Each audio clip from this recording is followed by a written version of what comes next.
5 things to learn from Delta Police's adulterated drink warehouse discovery. Background. On the 23rd of August 2026, reports emerged that the Delta State Police Command had uncovered a warehouse in Warri, where suspected adulterated beverages were being stored. The operation began when operatives of the State Anti-Kidnapping Unit, SAKU, stopped a Toyota Sienna along the Warri-Agbaho Expressway and allegedly found quantities of Befun hot drink.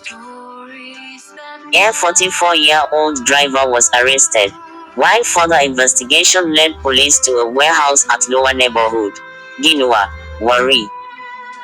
The warehouse operators reportedly fled when police arrived. Police say more suspected adulterated drinks, another beverage and a Suzuki shuttle bus loaded with similar products were recovered. The investigation is now focused not merely on the driver, but on identifying the people behind the production, supply and distribution network. 1. The arrest of the driver may only be the beginning. The 44-year-old driver is an important link, but arresting the person transporting the product does not necessarily dismantle the business. The bigger question is, who manufactured these drinks? Who owns the warehouse? Who financed the operation and where were the products going?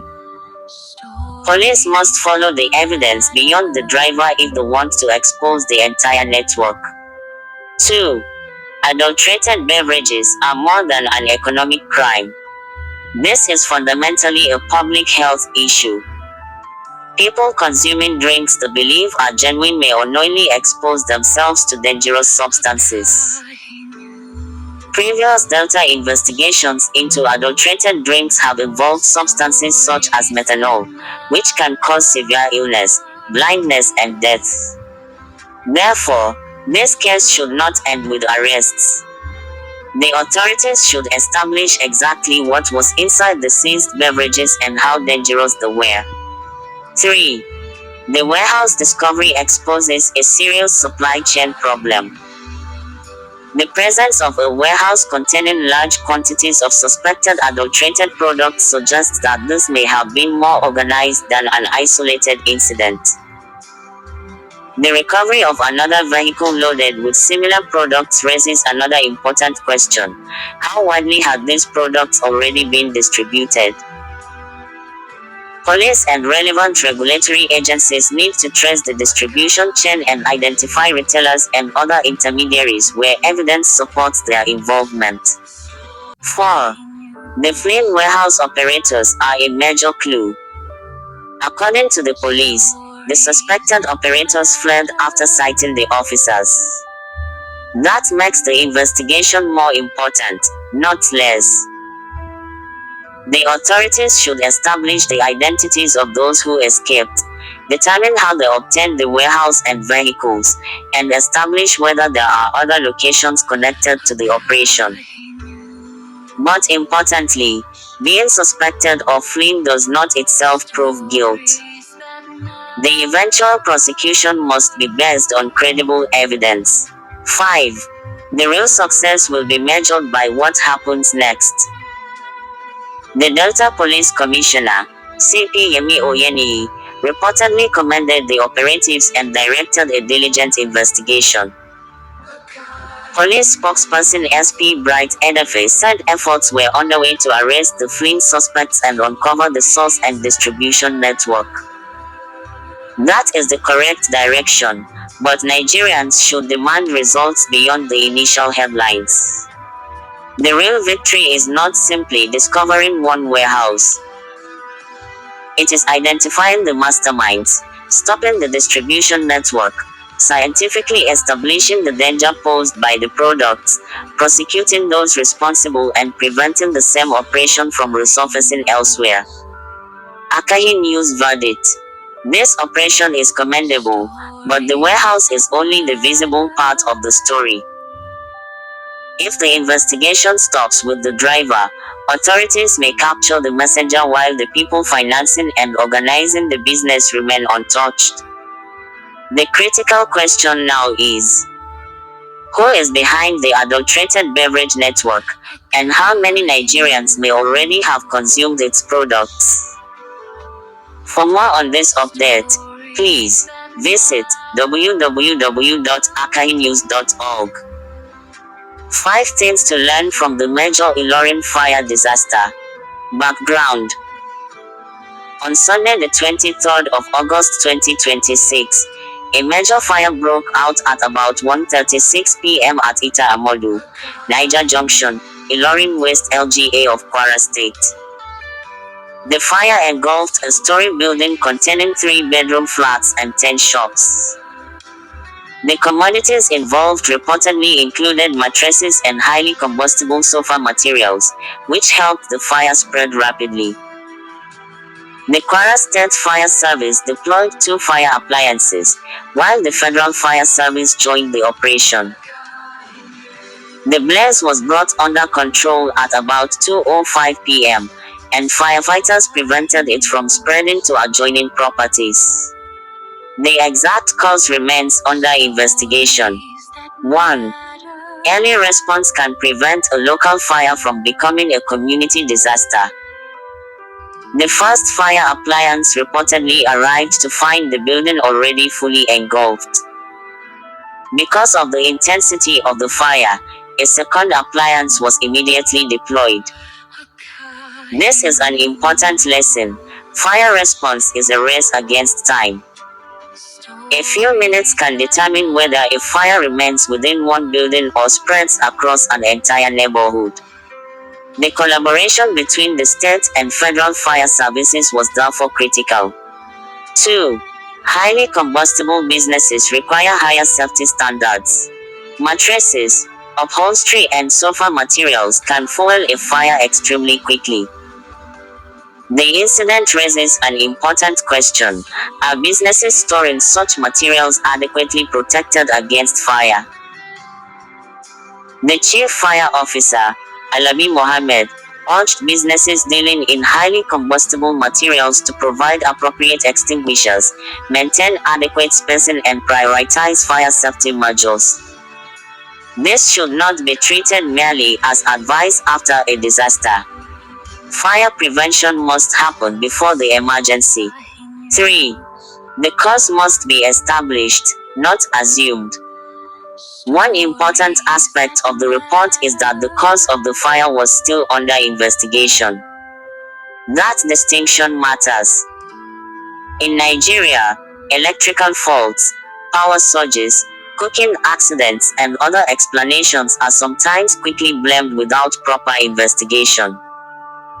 Authorities should establish the actual cause through evidence before assigning responsibility. 4. Firefighters deserve recognition, but prevention deserves more attention. The firefighters demonstrated courage and teamwork, and their intervention reportedly prevented the fire from spreading to neighboring properties. However, our objective should not simply be to celebrate firefighters after every disaster. The bigger question is, why are we repeatedly waiting for buildings and businesses to catch fire before taking fire safety seriously? Government agencies, property owners and business operators all have responsibilities. 5. The real cost of a fire goes beyond the building.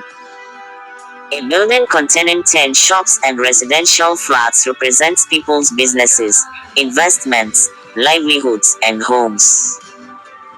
Even where lives are saved, the economic consequences can be devastating for traders who may lose years of investment in a few hours. That is why fire prevention, accessible emergency services, proper building arrangements and adequate insurance should become part of responsible business management. Akayi News Verdict. The response of the Kwara and Federal Fire Services deserves commendation because their joint operation helped contain the blaze and prevent further spread. But the deeper lesson is uncomfortable. Nigeria cannot continue relying on firefighters to rescue us from preventable disasters. The incident in Ilorin should become a wake-up call for businesses handling combustible materials. Fire safety is not an optional expense. It is protection for lives, property and livelihoods. The question is not only, how did the fire start? But also, what could have been done to prevent it from becoming this serious? For more on this update, please visit www.akahinews.org. Monarch abducted in Kwara. 5 things Nigerians must learn. Background. On Sunday the 23rd of August 2026, the Kwara State Police Command confirmed the abduction of the traditional ruler of Igbesi community in Isin local government area of Kwara State. The confirmation came from the Commissioner of Police, CP Adekimi Ojo, following reports that gunmen had invaded the community and abducted the monarch and other persons. This is more than the kidnapping of one traditional ruler. A monarch is a community's traditional authority and a symbol of local stability. His abduction therefore raises serious questions about the security of rural communities, intelligence gathering and the ability of criminals to operate against prominent citizens. 1. No community should be considered too remote for security. The incident in Igbesi shows that insecurity is not restricted to Nigeria's major cities. If armed criminals can enter a community, abduct a traditional ruler and leave, then rural security requires much stronger attention. Lesson: security planning must cover villages and rural communities, not just state capitals and major highways. 2. The abduction of a monarch has wider implications. A traditional ruler is not simply an individual.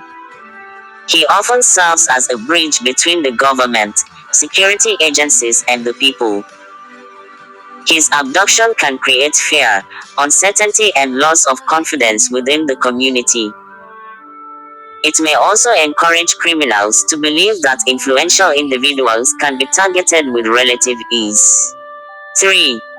The police confirmation is important, but rescue is what matters. CP Adekimi Ojo has confirmed the incident, but confirmation is only the beginning. The immediate priority should be to locate and rescue the abducted monarch and other victims safely, while avoiding actions that could unnecessarily endanger their lives. The police must also investigate how the attackers entered and escaped the community. 4. Intelligence could be more important than force. Kidnappers do not operate in a vacuum. Successful abductions often require knowledge of the community, movement patterns and escape routes.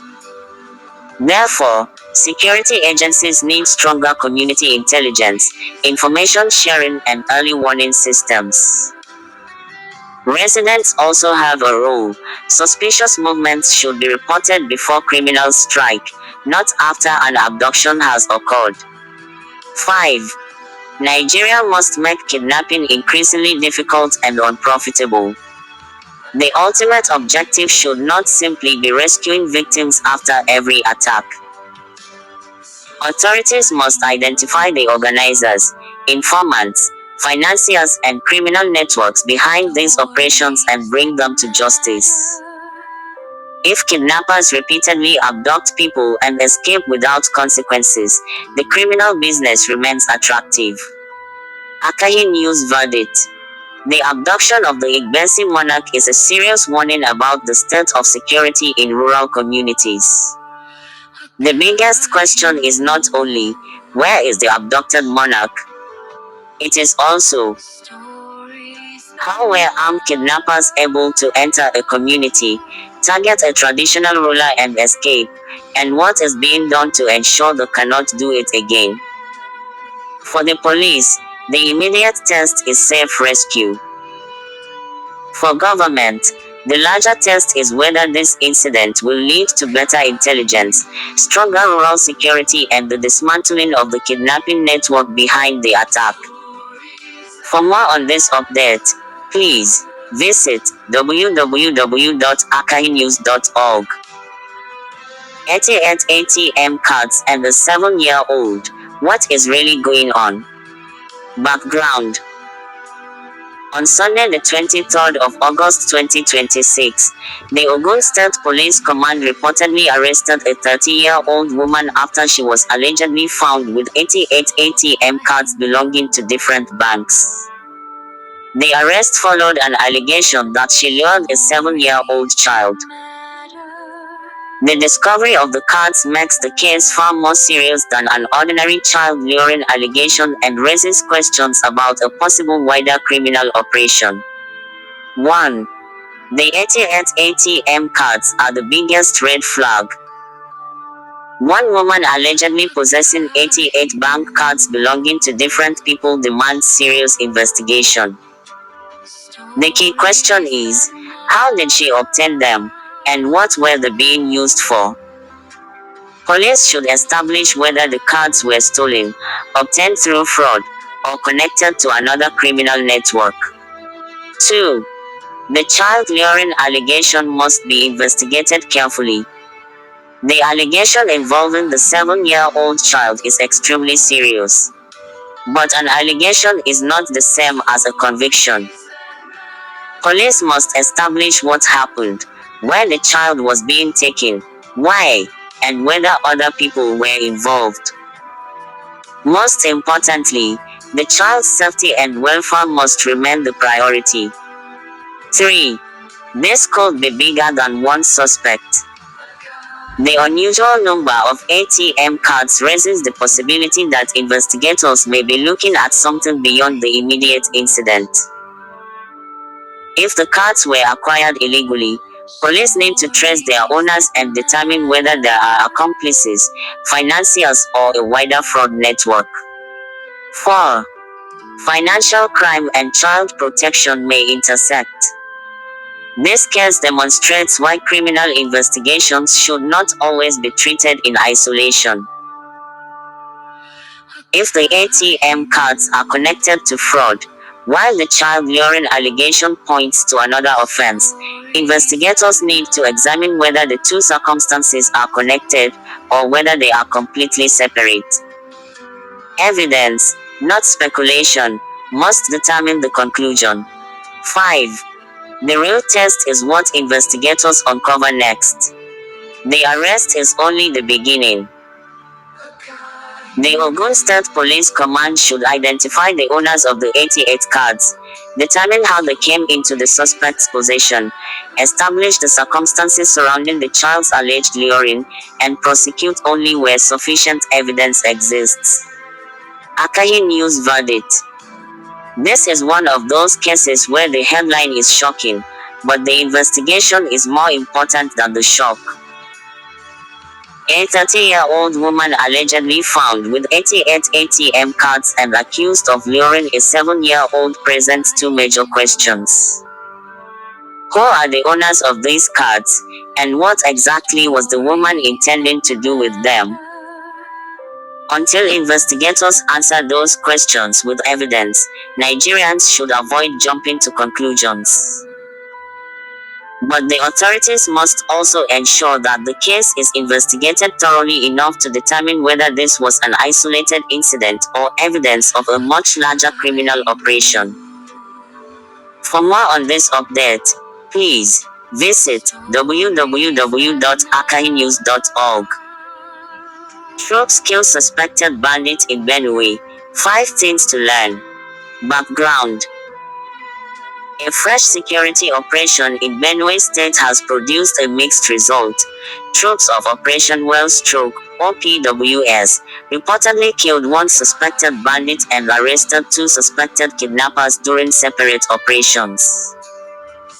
While this is a positive development for security, the bigger question is whether these arrests and the killing of one suspect can translate into a sustained disruption of the criminal networks terrorizing communities in Benue. 1. Security forces are taking the fight to the criminals. The operation shows that OPWS is not merely responding to attacks after they happen. The troops are conducting operations aimed at identifying and disrupting criminal elements. Lesson: proactive security operations can prevent kidnappers and bandits from freely establishing themselves. 2. One dead suspect does not mean the network is defeated. The killing of a suspected bandit may remove one armed actor, but banditry and kidnapping are usually organized activities. The more important objective should be discovering who supplies them, who provides intelligence, who finances them, and who receives ransom payments. 3. The two arrests could be more valuable than they appear. The arrest of two suspected kidnappers gives investigators an opportunity to gather intelligence. If properly interrogated and investigated, the suspects could potentially lead authorities to kidnap camps, weapons suppliers, informants, financiers, and other members of their network. But allegations must still be tested against evidence before anyone is convicted. 4. Benue needs sustained security, not occasional victories. A successful operation is encouraging, but communities need security that is continuous and preventive. If criminals simply retreat and return after military operations end, the fundamental problem remains.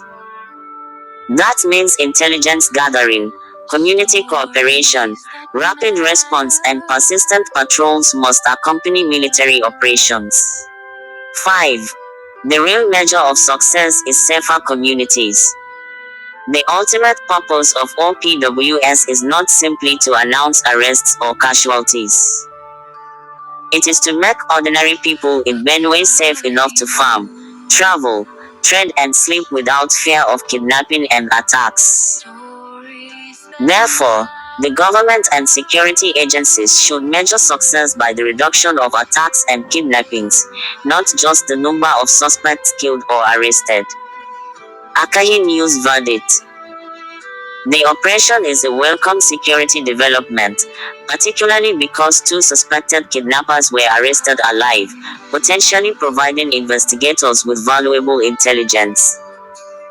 But Nigerians should not mistake a tactical victory for a strategic victory. The real test is what happens next. Will the authorities use the intelligence from these arrests to dismantle the wider criminal network and make Benue communities genuinely safer? That is where this operation will ultimately be judged. For more on this update, please visit www.akahinews.org. 7 million Naira's Facebook scam. How did three young men pull it off? Background: the Nigeria Security and Civil Defense Corps (NSCDC) Edo State Command has arrested three young men over an alleged 7 million Naira's internet fraud involving a Nigerian resident in Italy.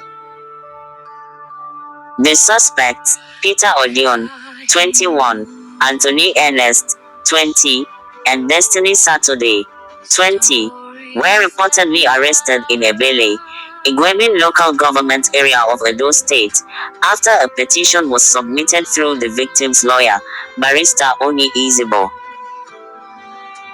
According to the NSCDC, the suspects allegedly used Facebook and a female photograph to establish contact with the victim before introducing him to another suspect who allegedly claimed to be a powerful native doctor capable of making him wealthy.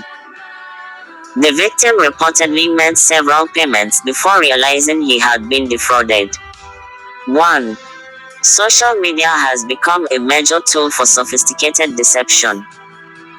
The alleged fraud began on Facebook, showing how criminals can exploit trust online without physically meeting their victims. The use of a female photograph allegedly created a false identity, while the promise of supernatural wealth was reportedly used to convince the victim to keep paying. Lesson: never allow online familiarity to replace verification. 2. The promise of quick wealth remains a powerful weapon. The alleged involvement of a person posing as a powerful native doctor is particularly significant. Whether the victim was genuinely seeking spiritual help or was simply deceived, the case demonstrates how criminals can exploit people's desire for wealth, hope, and quick solutions.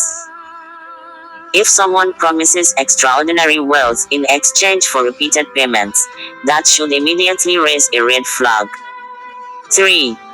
The victim's location did not protect him from the scam.